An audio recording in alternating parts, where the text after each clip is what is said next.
fascinating study out about the Nazis. Now, how much of an effect did they have throughout history in Germany? Okay, so not just the effect they had at the time, but how much did that affect us through the generations? So for that, let's go to the Associated Press again.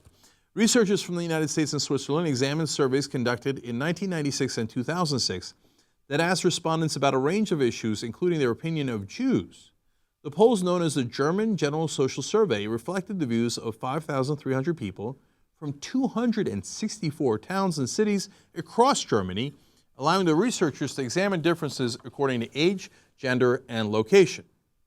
Okay, so this is a significant study, covered obviously a lot of cities and towns and a lot of folks. What did we learn from this study?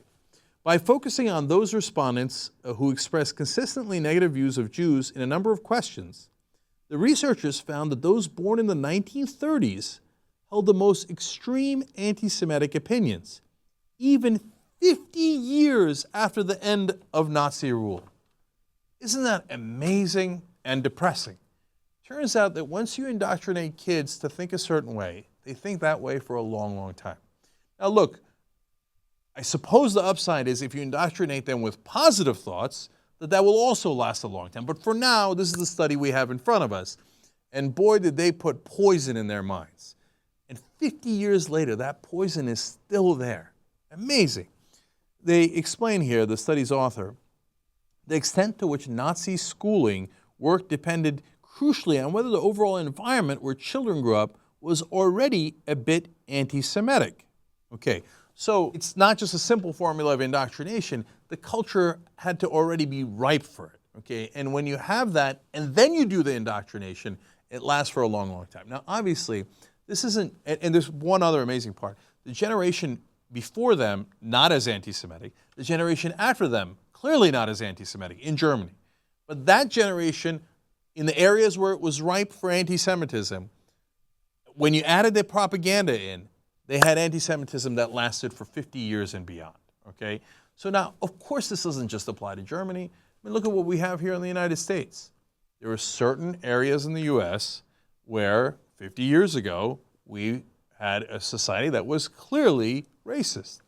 Water fountains for white people, for colored people. You try to cross the wrong bridge, you're going to get a baton upside the head. You're going to try to sit at the wrong diner, you're going to get hot coffee thrown in your face. You're going to have burning crosses in your yard. Now, that culture wasn't from ancient history. Some of those folks are still alive today. A lot of those folks are still alive today.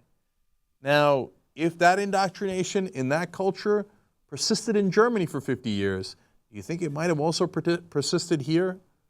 So now, more from the study, more from the authors. The study's lead author says, it tells you that indoctrination can work. It can last to a surprising extent, but the way that it works has to be compatible to something people already believe. Unfortunately, here in the South and in a lot of parts of the country, people also believed in racism already before the indoctrination came in.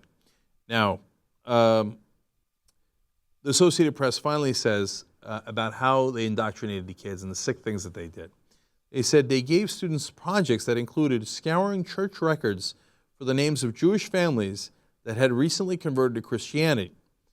These were later used to draw up lists of Jews for deportation to concentration camps, making students unwitting accomplices in the Holocaust.